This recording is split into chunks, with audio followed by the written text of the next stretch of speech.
20 differences between Australia and the USA. I'm Chris, this is Yellow Productions. I do travel guides that are fun, informative, and entertaining. And in this video, I'm going to be talking about ways that I found Australia to be different from the US. I recently spent 2 weeks in Australia, in Melbourne and Adelaide, and so that's what I'll be talking to you about. And if this is your first time to Yellow Productions and you're watching the replay of the live stream, I do these live on Mondays, not every Monday, but occasionally on Mondays. And if you want to find out when I do them, make sure to hit the subscribe button, turn on notifications, and you'll get notifications of when I do these new live streams, or follow me on Facebook for announcements there as well. And so welcome to the 4 of you who just joined the live stream, including Brandon Torres. So talking about Australia right before I get to my 20 items is that as an American, my view of Australia was kind of through what I've seen on the Crocodile Dundee movies. And I'll tell you, not everybody in Australia carries a big knife and just hunts crocodiles all day. And by the way, I've started with my camera in this direction because I got a comment on my last live stream asking if that shadow over there was caused by a real plant, and you can see that it is in fact a bird of paradise. Now I'm gonna move the camera to its typical direction. All right, so let's get to number 1. The first difference between Australia and the US that's immediately noticeable is Australian English. And I mean, they speak English in Australia, but there's a lot of words that are quite different. And it's not just British English, but there's a lot of unique Australian words too. The first one that jumped out at me, and this is probably the British English, but the term for parking lot. Here in the US, it's a parking lot. In Australia, it's a car park. In the US, we say opening hours for a store. In Australia, most of the stores had posted trading hours. In Australia, or particularly in Melbourne, if you want to get a small beer, it's a pot of beer. Pot, P-O-T. And a large beer would be a pint of beer. Here we might just call it a small glass or a big glass in the US. The term for a jacket or a sweater in Australia is a jumper. I met up with a Australian subscriber, Ben, and actually not this week, but the following week, I'll be having some videos coming up with Ben in Melbourne, and Ben said, hey, it's cold, make sure you wear a jumper. I'm like, what's a jumper? And I figured out a jumper is a jacket. And we've got some Australian viewers on the live stream. Martin Pryor's coming in from Melbourne. So Martin, thanks for joining. Jake McShane, good day. Rogue has good day, mates. And so another word that I just love, I was at a supermarket and I was in an aisle and I saw the term lollies, L-O-L-L-I-S. And of course I thought, well, is this an aisle full of lollipops? And of course I Wikipedia'd it, and lollies, it is a word for Australian hard candies. The word for guy, bloke, good day bloke, maybe good day mate, that's a real Australian bloke right there. Mate, a term for friend. Australians use the phrase no worries quite a bit to mean no problem. Actually, that's a phrase I quite like myself, and I am often saying no worries. I like that phrase. Australians really like to abbreviate things. Uni, short for university. Maccas, short for Mcdonalds. Sunnies, short for sunglasses. Brekkie, short for breakfast. And the most Australian abbreviation of all, ROO, R-O-O, short for, you guessed it, kangaroo. Well, let me make glare not happen on that. All right, so that was number 1. And David M. and Luke Ryan, thanks for joining the live stream as well. Greetings to you. All right, the second big difference between Australia and the US were store hours. And in the US, we have stores that are open till very late and odd hours of the night. Walmart's here often open 24 hours. Shopping malls are open pretty much till 9 p.m. almost wherever you go most nights of the week. And I found in Australia, the stores closed really, really, really early. In Melbourne, most of the shops closed around 6 or 7. In Adelaide, when I was in Adelaide, I was there on a Sunday, and like at 5 o'clock in Adelaide, pretty much everything closed. And by everything, I mean everything. Like Target was closed, Kmart, the supermarkets were closed, and I was amazed that stores closed so early in Australia. As an American, I'm used to stores being open really, really late. So if you're going to Australia, definitely plan for things to close early and make sure you get ahead of time. Many cities will have like an evening shopping week, a day of the week, which the stores will open later. And in Melbourne, that was on, I believe, Thursday. Then the stores were open until 9, but every other day they closed at like 6 or 7, the exception being supermarkets, drugstores, and of course, pubs. The third difference I found between Australia and the US was about paying at restaurants. And by the way, those of you on the live stream that see Landscaper Ben, that is Ben, and he'll be featured in my Melbourne travel guide. He was my co-host, so kind of showed me around Melbourne. Not this week, I've got one more Las Vegas video, but next week, stay tuned for those Australia videos. So the third one, as I said, is paying at restaurants. Paying at restaurants in the US versus Australia is different. How could that be different? Well, in the US, you would typically pay at a table service restaurant by asking the waiter or waitress for a bill. They would bring the bill to you, you'd look at it, you'd give them money or a credit card, they'd take it away, they'd do something, they'd bring you change, or they'd bring you a credit card receipt. And typically in Australia, paying was not done at the table, but it was done up at a counter. Even at table service restaurants, when you'd be done and you'd go to pay, you'd pay up front. Sometimes they'd give me a check. Other times, they'd just say, oh, your table number is 22, so go up to the front and tell them 22 and pay for 22. I also found that sometimes there were like these fast casual quasi-restaurants where you'd sit down, you'd sit at a table, they'd give you a menu, but then you'd have to walk up to the counter to order. And I just find that sometimes, I find that interesting because usually a counter service restaurant, you'd have a, a menu at the counter, and they did at these places too, but you'd also get a menu at your table. And Landscaper Ben, who's showing me around, said that sometimes they come to you, and there were a couple times where they did come to us, but for the most part, it seemed like we had to go someplace else, much more than in the U.S. So Landscaper Ben wants me to mention how good the coffee is in Melbourne, and I'm not going to give that away, but that is, and I'm looking at my notes here because that is number 13, so stay tuned to 13 where I'm going to talk about coffee. All right, number 4, the fourth thing that is different between Australia and the U.S. is tipping. In the U.S., I feel like the U.S. service economy runs on tips. You take a taxi, you pay a tip. You get a table service restaurant, you pay a tip. You check in at a hotel, you tip the bellboy, you tip the maid, you tip the taxi, you tip the valet driver. In Australia, they don't really tip. Taxi drivers don't expect tips, hotel workers don't expect tips. If you're nice, you can round up the bill, but pretty much what the bill is, or the advertised price, is what you pay. So speaking of money, that takes us to number 5. The fifth difference between Australia and the U.S. is paper money in Australia is different sizes. And it's colorful too. I spent all of my Australian money, so I don't have any to show you, but I have regular money, I have US bills, and here, the $20 bill and the $1 bill, they're the same colors and the same size. But in Australia, they are different sizes, and they're plastic, and they're colorful. And they don't have a $1 bill. The coin, they have a $1 coin, and they don't have pennies. Australia doesn't have any pennies. They don't have 1 cent. The lowest coin they have is a nickel, 5 cents. And so in Australia, all prices are rounded to the nickel. And speaking of those coins, because they do have coins that are worth dollars, as an American, I'm used to just basically at the end of the day, any change that goes in my pocket, I have this big bucket that I just toss it into because the change that is in my pocket is worthless. But in Australia, that change, I could have like $10 in my pocket at the end of the day with the change that I would get back.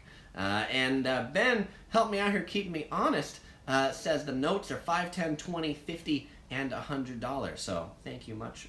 Thank you very much, Ben. And Brandon Torres says he loves foreign paper money. I agree. Foreign paper money is often more colorful. Jake McShane commented, in America there are dollar coins too. And in fact there are, and if you're in the sort of mileage run manufactured spend world, you would know about dollar coins. I could tell you all a whole story about that later. In fact, maybe I will in a future one of these videos. We'll talk about dollar coins.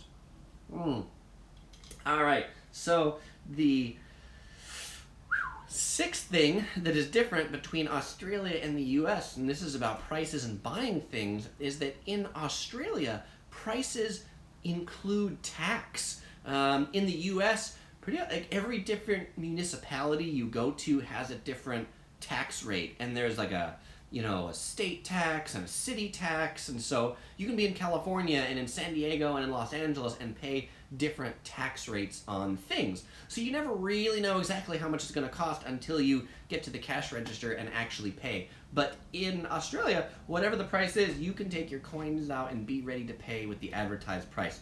I quite like this difference as well. It's nice to be able to know exactly how much you're going to pay and just have that money ready. The seventh thing that's the difference between Australia and the US is in Australia, credit card fees are rampant. Many restaurants I went to had signs that said, extra 3% fee for credit card use. It seems like all taxis charge a surcharge for credit cards. In the US, we're catching on to this a little bit, and there's more places that are offering like minimum purchases for credit cards, but for the most part in the US, there's not like an extra fee to use your credit card. And I feel like when I was in Australia, I kind of got credit card feed to death. So I'd say if you are going to Australia, definitely keep cash for a lot of things so you don't end up paying those credit card fees. Landscaper Ben says they love their fees in Australia, and I guess Australian businesses have to make their money someplace. And I get that there's a fee along with credit cards, but I feel like the convenience is just a good reason to take those. I don't have to go to the bank anymore. All right, the eighth thing that's different between Australia and the US is the side of the street that cars drive on. Cars in Australia drive on the left instead of the right, being part of the Commonwealth and the British system. Obviously they follow sort of that rule set. But one of the things that I found annoying was that cars drive on the left, but particularly in Melbourne, people didn't seem to walk on the left. Like on the sidewalks, it was just, and everybody walked on every part of the sidewalk. Ben and I talked about this at length as we're walking around, and it just sort of drove me mad that the cars followed this certain model, but then people didn't follow the same model. If you go to the big cities here, Chicago, New York, things like that, the sidewalks will also follow the same paradigm, and because cars drive on the right in the US, people walk on the right too, makes the sidewalk go quickly. The other thing about driving that's different in Australia versus the US, they don't have the same concept of turn on red. In the US, if you're at a red light, you can make a right turn on red as long as there are no cars coming, right? The same thing in Australia would probably be a left turn on red, but you can't do that. You just kind of have to wait. Also, at least in Melbourne, I don't know if it was in all the cities, they like the lights just seem to all be timed, like a certain time, 30 seconds, 60 seconds, this and that. In the US, we're really going to these intersections that are censored, that have sensors for cars to go over, and if there's a car there, then the light turns. If not, then the light doesn't turn. But I found most of the lights in Melbourne just to kind of be a time cycle that they go through. All right, the ninth different thing that is different between Australia and the US is the dates. The dates are reversed. In the US, we say month, then day, then year. So we would say today is September 25th, 2017. That's how we write it. In Australia, they would say it is the 27th of September, 2017. So if you're writing dates in Australia or you're looking at dates, the day and the month are reversed in our two countries. And Ben, who spent some time, Ben the Australian that I keep referring to, who you're going to see next week, said that he thought the right turn on red was the best rule in the US. I think it makes the traffic go quicker. And actually, like FedEx and UPS and things like that in the US, they often plan their routes to just make right turns instead of left turns because it speeds them up because they can just go through the lights if they're making only right turns. The 10th thing that is different between Australia and the US is our measuring systems, imperial versus the metric system.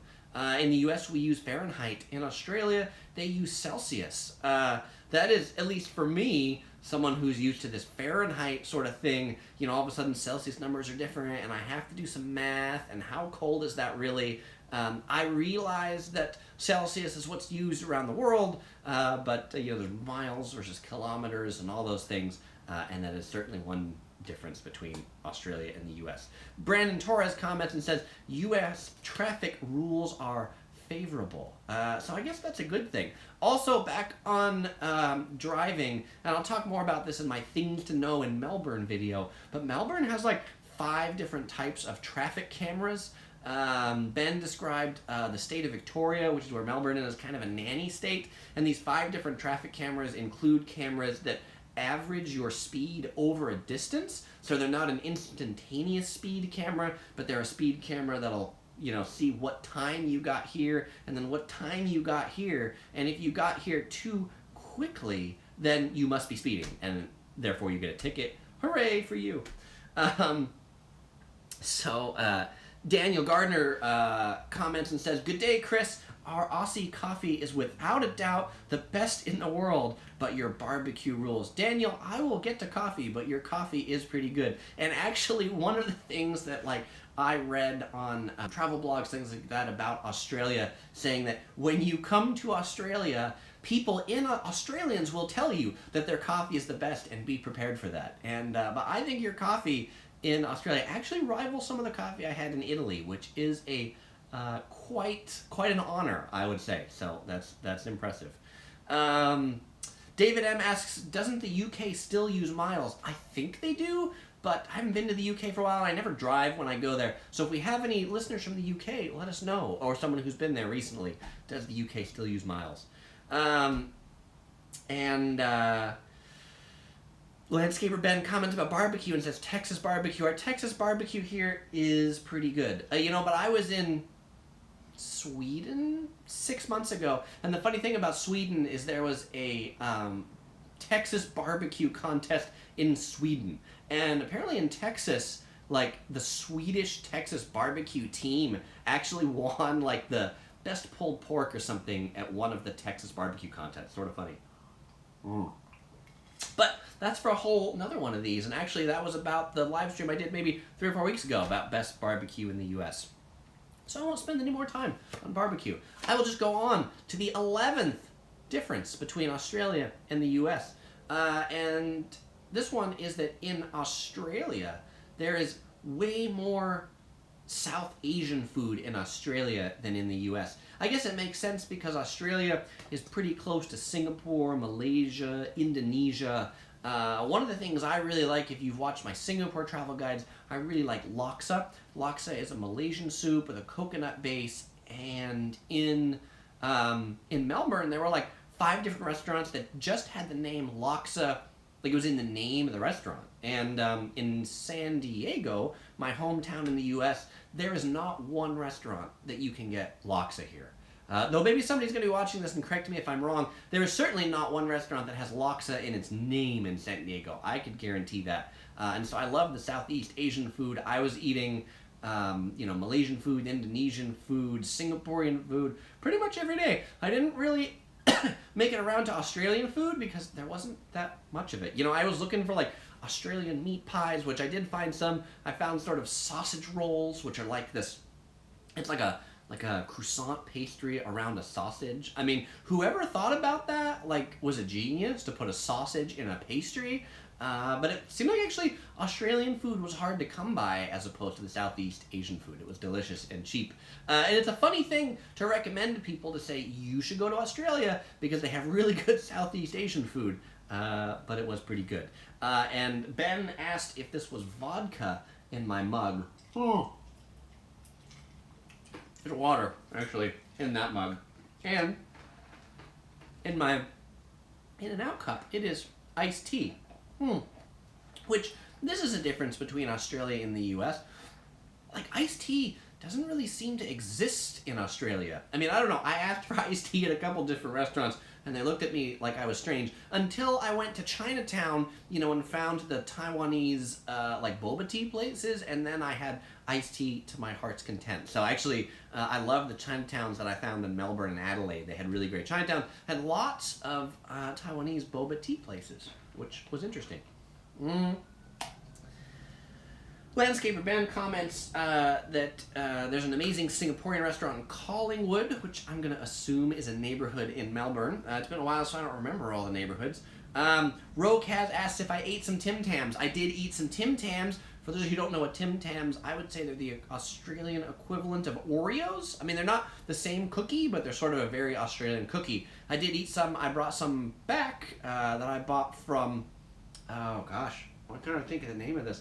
You have two supermarkets there. You have Coles, and then you have this other supermarket that was the name of a supermarket that was in the US, or department store that's now out of business, but is like alive and well in Australia.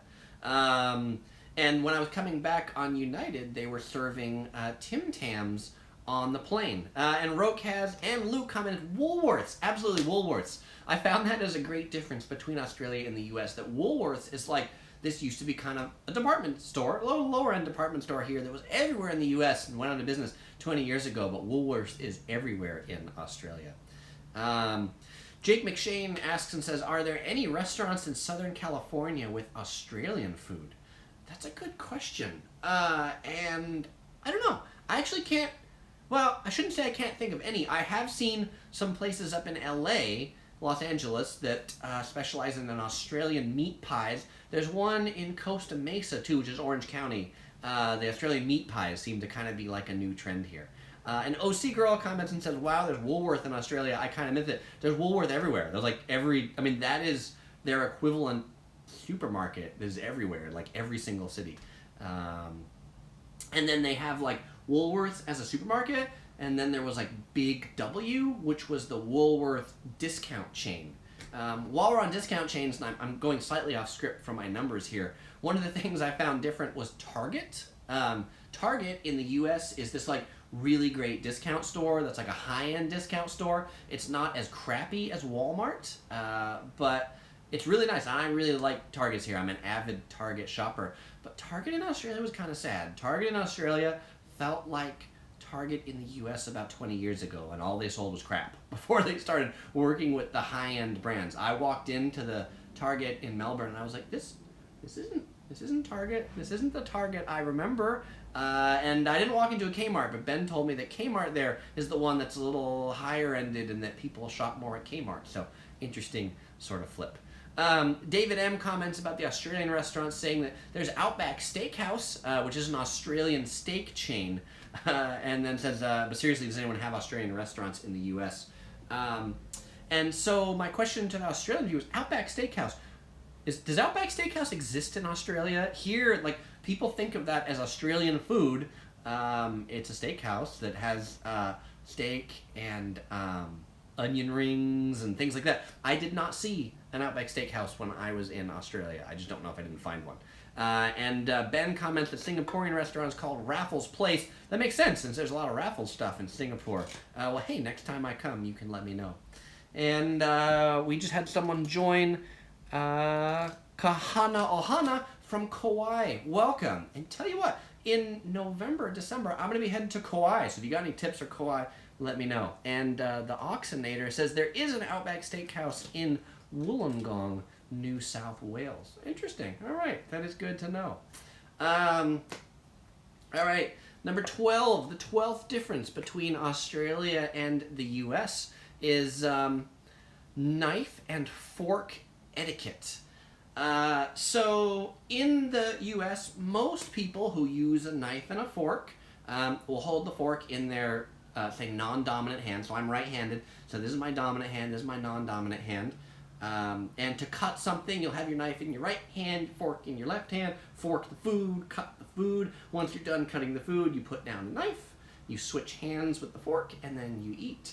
And then when you want to cut again, you switch the fork back here, you pick up the knife, you cut, you put it down, and you eat. But in Australia, most people hold both of them at the same time, and they fork, they cut, they eat.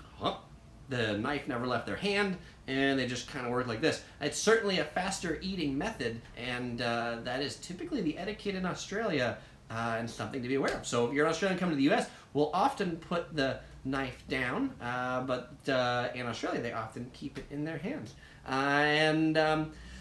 On my Kauai comment, Kohana Ohana offered to show me around. That's very nice of you. I am staying at the Hyatt in Kauai. That's actually one of the reasons I'm heading out there, looking forward to staying at the Hyatt. But I definitely love some tips if you have any things I should go see. Luke Ryan also commented on Australia that there's another Outback Steakhouse on the Gold Coast. All right, so it's good that they're there. Did the Outback Steakhouse originate in Australia, or is the Outback Steakhouse like an American chain that moved to Australia? I'm really curious.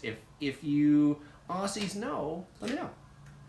All right, the 13th, lucky number 13, the 13th thing. And those of you from Australia have been waiting for this one. Difference between the U.S. and Australia is coffee. So the coffee in Australia I found to be much stronger than American coffee. American coffee, most visitors from around the world say American coffee is very watered down. Sometimes I've heard it referred to as dishwater. But Australia coffee was espresso based, and I found every coffee place I went to in Australia was quite good. Cappuccinos, and there's a whole bunch of different terms for coffee as well. Also, Starbucks, the American national coffee chain, really doesn't seem to have taken a huge foothold in Australia. There's a lot of places in the world you'll travel to, and Starbucks is like everywhere there too. But particularly in Melbourne, like everybody had their like little local coffee shop that they like to go to, and I'm pretty sure that if I told Ben and said, "Hey, let's go to Starbucks," I mean, he might have like punched me in the stomach or something and say like, "No, we're going to get real coffee." So yes, the Australian coffee, quite good, very boutiquey. David M. commented on the Outback Steakhouse saying, pretty sure it's American. I'm pretty sure it's American too. Landscape Ben comments on the coffee saying the reason why is because it's drip coffee in the U.S., which is just easier to make. It's easier to make drip coffee. One of the things I found interesting about coffee, so like in the U.S., if you go, say, to like an office building, and the office building has a cafeteria, the coffee absolutely in the cafeteria will be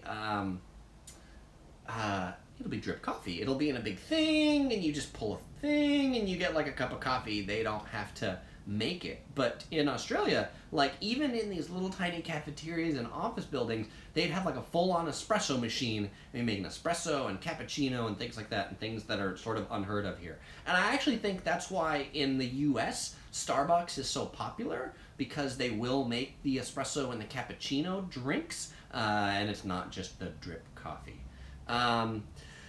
Kohana Ohana says that they're going to Sydney soon and asks, is it easy to hold a koala? It's on my must-do list.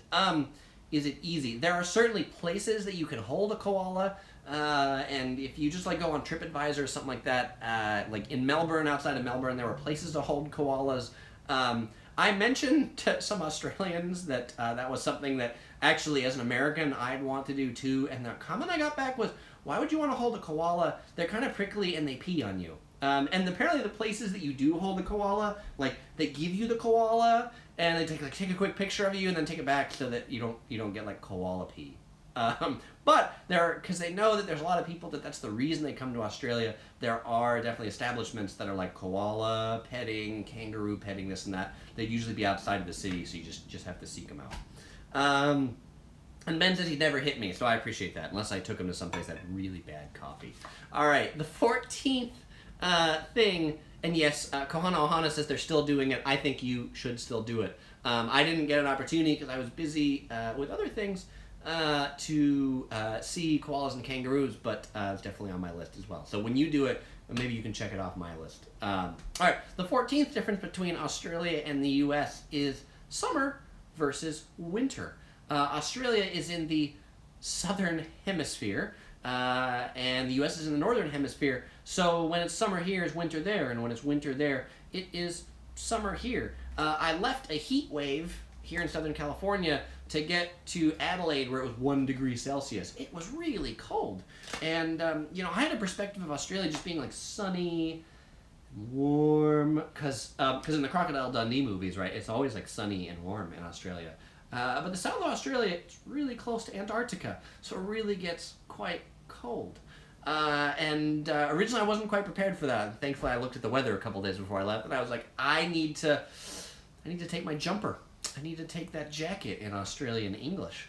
But one of the things also about being in the southern hemisphere is a thing they really like to say in Australia is so there's they like to say they have the biggest or best thing in the southern hemisphere. They're like, we got a Ferris wheel here in Melbourne. It's the largest in the southern hemisphere. We got a convention center. It's the largest in the southern hemisphere. Because the southern hemisphere doesn't have a lot of big developed countries, right? They're sort of competing with Africa and Latin America. So, but that's biggest in the southern hemisphere. Because if you're competing for Ferris wheels in the northern hemisphere, then you're competing with Japan, and Japan has like tons of Ferris wheels. David M comments, "That's not a knife. This is a knife," and I can't say it in the even best Crocodile Dundee accent. Landscape Ben says it's really only the southern part of Australia that has winter, which makes sense because when I was down there, I looked at the temperatures and they were like 1 degree Celsius, but on the north they were like 25 degrees Celsius. I mean, it seemed like a huge temperature difference between the north and the south. Karen says, "Wow, you're in Australia. Love your videos. That's my next place to go. How would you spend 10 days, including going to Sydney, and the best time?" Wow, I would probably have to leave that to one of the Australians who are watching to comment and say where they think you should go. I went to Melbourne, so I definitely think you should go to Melbourne. I definitely think you should go to Sydney. I think those are two big cities that you have to visit. You probably should visit some of the outback, some of the remote areas, but I didn't make it to all of Australia. And Australia, before, like, again, thinking about it seems like, oh, there's a lot of these cities, they're on the coast, they're close together, they're really quite far away. I mean, if you're driving from some of these cities, it is a long drive, and there's like nothing between a lot of these Australian cities. So the best way to go is to fly between these cities, or just be prepared for like a day-long drive. But I think you'll definitely enjoy it. I enjoyed it. Sandra Bond said, "Being from Texas, I'd really appreciate some cooler temperatures right now." I bet you would. Texas is pretty darn hot. So head over to Australia because it's cold, right? Perfect time. Perfect time. If you're in the U.S. and it's summer and you don't like hot things, then go to Australia. Brandon Torres says, "That's why when the U.S. gets cold, I want to head to the southern hemisphere in the U.S. winter time, and then it's hot there. So it just depends what season you like and where you want to go." Landscaper Ben comments and says, "Queensland has 2 seasons, wet seasons and the dry seasons."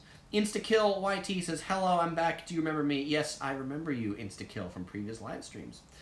Jake McShane commented and said, "Do they listen to a lot of American music in Australia?" Absolutely they do. I felt like most of the music that I heard in restaurants and things like that was American music. I mean, like Jay-Z and Beyonce and Taylor Swift, and the American songs we'd hear on the radio here would be almost the same kinds of American songs you'd hear on the radio there. And I found it funny that I was, one of my days in Melbourne, I went to a restaurant called Laksa King, restaurant specialized in laksa, and I'm sitting there, I'm in Australia, eating this Malaysian noodle soup, listening to Jay-Z on the radio. I mean, it was just sort of one of those, like, kind of like surreal experiences. Ride with Mike says, "Come say hello." Luke Ryan says, "September through November in Melbourne has the best weather and lots of events." So, Karen, there you have it. September through November if you're going to Melbourne. Brandon says, "Did you take a pic with the Opera House?" The Opera House is in Sydney, and I was in Sydney long enough to buy a magnet in the airport so that I could say I've been to Sydney. I did not get out to do any seeing of Sydney other than the airport. And Instakill YT says, "I really want to see what the Australian experience is. Also, how was it there?" It was awesome. I really loved Australia. So you should go. You'll enjoy it. The 15 The 15th difference between Australia and the U.S. sports. And I think we have a lot of sports in the U.S., and I often like to think of the U.S. as a really big sporting country, but boy, Australia has the U.S. beat when it comes to sports. I mean, Australia runs on two things. One, coffee, and two, sports. They have football in Australia, but it's not American football, it's Australian football. It's called Australian rules football that they abbreviate, remember my Australian English section, they abbreviate as footy. And so footy, very different from Australian football. There's no pads. It's played on a circle court. If you've never seen footy before, look it up on YouTube. You'll find lots of videos about it. And it took me a little while to just figure out how it was going. Next time, if I go back, I hope to actually maybe go and see a footy game. Also, in Australia, they love cricket. The Melbourne Cricket Grounds seats 100,000 people. I mean, that is like an amazingly large stadium. Here in Southern California, you could never fill a 100,000 person stadium for any event other than like the Super Bowl once a year. But there's regularly a lot of people in there. The other thing that was interesting is in Australia, for a lot of the sports, they have multiple teams to a city. So for like footy, there's not just the Melbourne team, but there's like different parts of Melbourne and neighborhoods, and there's all these different teams. But one of the things that's different between Australian sports and American sports is Australia doesn't really have college sports. So in addition to the NFL, the Football League, the NBA, basketball, baseball, we in the U.S. have a lot of Australian. We have a lot of university sports. And if you're in, say, a town that maybe a lot of you have heard in the news recently, Charlottesville, Virginia, which was home to the riots and the pulling down of the statue and all that stuff. But Charlottesville has the University of Virginia. I don't know why I'm having a momentary senior moment on this, but they have this university in the town, and this is a big university town. And if you go see like a college game there, like the college basketball game, there will be 20,000 people to see this college basketball game. So college sports in the U.S. are huge, which they don't seem to be in Australia, they have college sports, but that means that you're on like the running team or something in your school, not like you're on the big team that everybody wants to watch and play. Luke Ryan said this weekend in Australia is the Australian football grand final weekend. Brandon commented like in New York with baseball and football plus basketball. And landscaper Ben said Australian rules football is played on an oval about 3 to 4 times bigger than a soccer ground. So it's a really big field. Those guys have to be in shape because that's a lot of running. American football players, they just have to be buff. They don't do a whole lot of running. They just kind of like run into each other and go, ugh, and fall over. More of a war every 30 seconds. All right. The 16th thing that is different between Australia and the U.S. is the calendar. The Australian calendar starts on Monday. The U.S. calendar starts on Sunday. And I will say that, it makes sense to me for the Australian calendar to start on Monday because the work week starts on Monday. And I feel like when most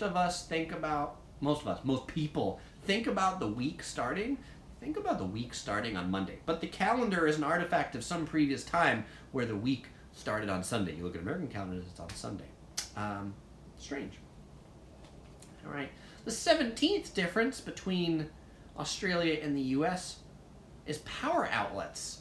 I've never seen Australian power outlets anywhere else. And that's one of the things whenever I go to a foreign country, I type in Google, I type in, power outlet country. And the Australian power outlets, they're kind of like a U.S. power outlet, except the 2 prongs are angled like this. So I had to really dig through my power adapters to find a power adapter that worked in Australia. And the funny thing is, I think that maybe people in Australia know that this is such a problem that I was in Melbourne for a conference, and a lot of conferences give you a welcome gift with a bag or with a t-shirt or something. This conference, the welcome bag had a power adapter. because they figure people are going to come and they won't be able to plug their stuff in unless we give them a power adapter. So if you're going to Australia, make sure you have the relevant power adapter, because the one you are taking for Europe or things like that, that's not the one you'll be using in Australia. InstaKillYT says, what's the best thing to do in Australia? And I think Australians would say drink coffee. Go to the beach. They have really good beaches in Australia. Eat the Southeast Asian food. See the natural sights. All those sorts of things. All right, the 18th difference between Australia and the U.S. is that Australia and Australians are much more water conscious than the U.S. And so this is an interesting thing for me to be saying, particularly in California or Southern California, because we've just had this like really long drought where we couldn't like water the grass on certain days. But Australians are often taught from being a young kid to only take 3-minute showers, to the point that like the government handed out little 3-minute timers so you could time yourself to make sure you're saving water and taking a really short shower. Also, most toilets in Australia had 2 buttons to flush them. They had a button for a light flush and a button for a big flush. While this is becoming more standard in the US, you really don't see it all that much. They're usually more in homes or people who are particularly water conscious. So I guess, right, as a big country that has a lot of sand, they need to make sure they conserve their water. Brandon Torres, it says, is that due to the dateline and the calendar starting on Monday? I don't know if that's due to the dateline. Any Australians watching want to chime in about why your calendar starts on Monday as opposed to Sunday? Yippee says they just tuned in. Yippee, welcome to the live stream. And Yippee got a couple other welcomes from InstaKillYT and Brandon Torres. Well, Yippee, you made it for the last 2. You made it for number 19 and 20. So the 19th difference between Australia and the U.S. is electric tea kettles. In the U.S., the way most people boil their water is either with a tea kettle they put on the stove, like it's a big metal thing with a whistle that you put on the stove, you fill it with water, you turn on the flame, and after 5 minutes you go, and then your water is done. The second way people make hot water in the U.S. is they take a mug and they put it in the microwave for a minute, and then they come out and they need to make sure they didn't get too hot, because they might have, and then the water explodes. But if they got it for the right amount of time, then they have hot water from the microwave. In Australia, they have electric tea kettles, which it's like a pot or kettle that you plug into the wall. You push a button. It uses induction to heat the water.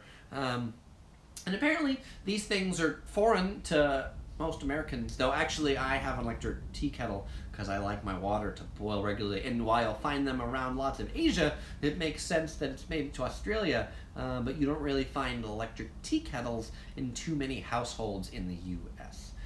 Angela Rice says, thanks for all the help with Vegas food spots. Keep fighting the good fight, Angela. I appreciate the notion.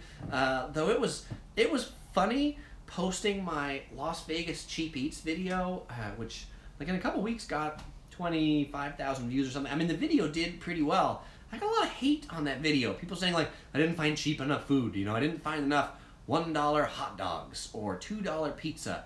And like my cheap eats videos, the title of them are like the best cheap eats, and not the cheapest eats. And I was actually shooting one in Melbourne with Ben. That was something we talked about, saying that the cheapest eats, that's a whole different thing than the best cheap eats. So, Angela, I appreciate the love.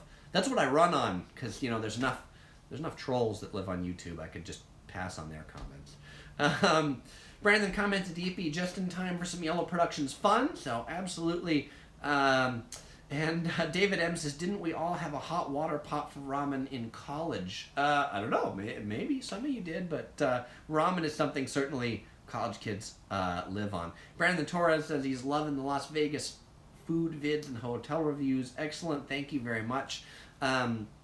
Next week, I've got my last Las Vegas video for this series, which is going to be 10 weird attractions in Las Vegas.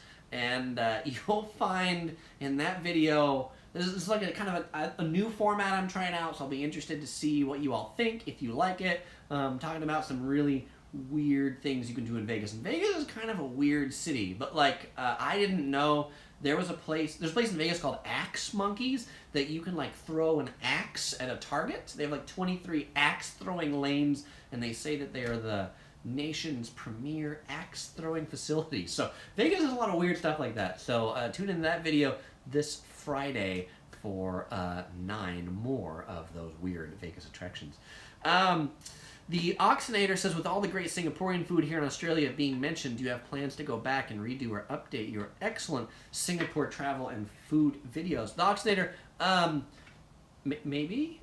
So, like, Singapore often ends up to be a destination for me when I need more United miles at the end of the year, and I haven't quite made my elite status that I head out that way. This year I only needed like 10,000 more, which I'm able to do with this Kauai trip that I'm taking. But maybe next year, if I need more miles, then I'll head out to Singapore. I always look for excuses to head out there. Ben comments about his Australia videos we have coming up, that nobody hates his presentation skills. Ben, I'm sure the internet will be easy on you. InstaKillYT says, do you know any good restaurants in Southern California? Absolutely. I live in Southern California. There's lots of great restaurants. What kind of food are you looking for? Brandon says he's looking forward to the video. Kohana Ohana says, thanks for the Sapporo video. I'm going in 2 weeks. Email me before you come out. I'll show you stuff you would never see on Kauai, and an email address. Cool. I'll ask you for some suggestions. The Oxinator says, no worries, mate. Good on you. All right. So we are at number 20. This is the last one. And the biggest difference between Australia and the U.S. is the population size. So Australia and the U.S., like if you put them on a map and you look at them, Australia is about the same size as the continental U.S. Alaska and Hawaii make U.S. bigger, but Australia, continental U.S., put them on top of each other, they're about the same size. The population in Australia, 23 million people. The population in the United States, 323 million. So there are more than 10 times as many people in the U.S. than in Australia. Australia, the cities, Sydney, Melbourne, this and that, they're big, thriving, hustling, and bustling cities. But I feel like, traveling between them is sort of like traveling in Utah or New Mexico in the U.S., which is like, you go to Albuquerque, and it's a big city in New Mexico, but it's like 6-hour driving to like any other city around it, and that's like Australia. And I think all the people like huddled together to keep themselves away from all the dangerous creatures that are in the outback. But that's something worth remembering in Australia, that like all the neat things they've been able to do or put together is actually with a very small population. So some of the things about variety of food or cuisines or this and that, Australia might not have quite as much of it because it isn't quite as big, but I feel what Australia's been able to do with way less people is pretty neat. One thing I guess we do both have in common is descending from the UK or the British. Obviously, right, the US had a war with Britain. Australia, a lot of the prisoners from the UK were sent there. And so that's also like an interesting culture in Australia, is the whole prisoner culture or lawlessness, or I almost want to say like rebelliousness, wondering about the government, what's the word I'm looking for, like challenging the government, I think is part of that Australian mindset. All right, so going to a final look at the comments. InstaKillYT says, I'm looking for anything good. What part of Southern California you're coming to? My favorite restaurant in Southern California, in Costa Mesa in LA, is Din Tai Fung. D-I-N space T-A-I space F-U-N-G. It's a Taiwanese restaurant. They specialize in soup dumplings, xiaolongbao. It's one of my favorite restaurants anywhere. But my favorite restaurant is In-N-Out Burger. If you're coming to Southern California and you haven't had In-N-Out, you need to have it. If you have had In-N-Out before, then best burgers for their price anywhere. Having had burgers, and I didn't talk about this, I should have talked about this. Having had burgers in Australia, one of the things that was interesting, and you'll see this in my best cheap eats video, is it is very Australian if you get a burger for them to put beet in it. Beet, like purple beets. Though in Australia they would refer to beets as beetroot. It actually added an interesting taste. I wasn't sure what I was going to think about beet or beetroot, but I liked it on my burger. Ben wanted me to tell InstaKillYT Cheesecake Factory. Also, if you've never had Cheesecake Factory, it's a chain around here that originated in Beverly Hills. They specialize in cheesecake, but it's a big restaurant. That's where I took Ben when he was in San Diego. I think it's a very classic restaurant. So if you've never had Cheesecake Factory, check that out too. Yippee says California has 39 million people. So yeah, the state of California has more than the entire country of Australia. Brandon says if there was not a big desert, there would be more people. Yeah, if there were like water and lakes out there, there might be even more people there. Jake McShane says beet on a burger sounds nasty. It was not nearly as bad as it sounds. It was. I'd actually get it again. Ben says he doesn't like beets in his burger. It wasn't awful. I like pineapple in my burger better. When I go to Hawaii, I always get pineapple in my burger. 68 FLH Hank says, I work in LA 3 to 4 times a year. Thanks for the informative videos you put out. They really help. Keep up the great work. 6LH Hank. Thank you very much. I appreciate the positive words on the LA videos. Those took a little while to get some views, but they're getting some love now, so that's great too. David M says, yeah, because beets are nasty. That's why people don't like them. So the Oxinator says, please, please, please open an In-N-Out in Australia. You'll be very rich. They certainly would. And I think what somebody told me, I don't know if it was Ben's wife that said they did a pop-up. No, it was, I can never remember his name. But we had dinner with him. He said they had like a pop-up in Australia, and it was like a 2-hour pop-up, and the line was like a day before or something like that. It was crazy. Rokaz says, the best barbecue I've had in the U.S. so far is Caveman in Seattle. It was like there was a party in my mouth and everyone's invited. I've never been to Caveman in Seattle, but I'll definitely have to check it out. Ben also wants me to mention that there's 3 videos coming up in the queue that Ben and I did as versus videos. So you see in this video, I'm just talking about Australia versus the USA. Ben and I shot a couple videos about Melbourne, his hometown, versus San Diego. We shot a debate about Prague versus Paris, which is our heritage hometowns. And then we shot a 3rd video about LA versus San Francisco. So stay tuned for those. Those are going to be coming out about the same time as the Australia videos. And because I won't be doing these live streams for a few weeks, the next live stream I'm going to do is on October 16th. That is 3 weeks from now. 3 weeks from now will be the next live stream, October 16th at 8 p.m. The subsequent Mondays, I'll be publishing just some other videos. Next Monday, I'll be publishing a video about wearing a kimono in Japan. But then the following Mondays, I'll be posting up sort of the debates that we did. And while they won't be live, they'll be kind of a similar format. Not just one guy talking, but 2 guys talking, both wearing yellow shirts. And Ben wants me to remind you all that he'll be publishing them as podcasts as well. So we've got like audio of that. So if you don't want to watch the video, but you want to listen to us on your headset or in your bed, put you asleep. Hopefully not. Hopefully we don't put you asleep. But you'll have audio files. You could watch those too. Yes, Ben reminded me, the guy we were talking to that was telling us about the pop-up, his name is Goulvan, a French gentleman who is a manager of an Italian restaurant in Australia. It was, sort of this like whole cultural interesting experience. Cutie Pie says, what's the best toy shop in California? Best toy shop in California, if you like Japanese toys, and you go into Little Tokyo in downtown LA, in the Little Tokyo Plaza in this underground. They've got like 3 locations, and I don't remember the name, but there's this, they specialize in Japanese toys and things like that. It's pretty neat.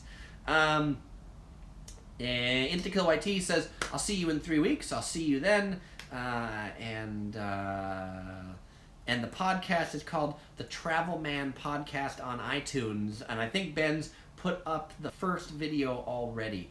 If you missed my other live streams last week, 2 weeks ago, I did a previous live stream on my favorite places to travel in the world. You can find a link to that in the description below. I've also got one on my worst hotel experiences ever. The video that's up this week is about the worst hotels in Las Vegas. Somebody commented on that one and said it made them want to take a shower. I'll tell you, making that video wanted to make me take a shower. And if you made it this far and you're not a subscriber yet, then you'll definitely want to consider hitting that subscribe button. But those of you that are probably watching the live stream at this point, you've probably all hit that subscribe button, and there's lots of Yellow Productions loves that come at you. All right, well, thanks everybody for watching, and I'll see you in 3 weeks. Just a final thing, because Cutie Pie said Halloween in California. If you want to do Halloween in California in Orange County, go to Balboa Island or Laguna Beach. I've got videos on Halloween. Take a look at my channel. Go to my channel, search for videos on my channel, search for Halloween. You'll find lots of cool Southern California Halloween things. All right, bye-bye, everybody. InstaCalYT, Ben, Yippee, Jake McShane, Brandon Torres, Anthony, Kohana Ohana, Luke, and thanks, everybody. David M., did I say you too? All right, bye-bye.